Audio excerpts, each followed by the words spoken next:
Meski telah dinyatakan sembuh dan diperbolehkan pulang, namun nenek yang telah berumur 70 tahun ini diminta untuk tetap melakukan isolasi mandiri di rumah selama 14 hari, serta tetap menjaga kesehatan.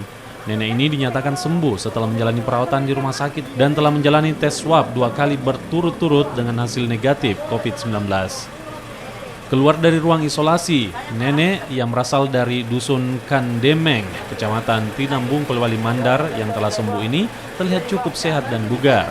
Pihak rumah sakit pun memberikan hadiah berupa parcel bagi pasien sebagai ungkapan dukungan semangat agar pasien tetap sehat saat menjalani masa karantina di rumah. Alhamdulillah, hari ini kita dapat kabar dari BBLK bahwa dari hasil swab terakhir yang kami kirim itu ada satu pasien kita yang sudah negatif. Jadi sebelumnya dia negatif juga, jadi untuk pemeriksaan keduanya ini sudah negatif, jadi sudah bisa dinyatakan sembuh. Jadi ada satu orang, Nyonya M, asal Kandemeng.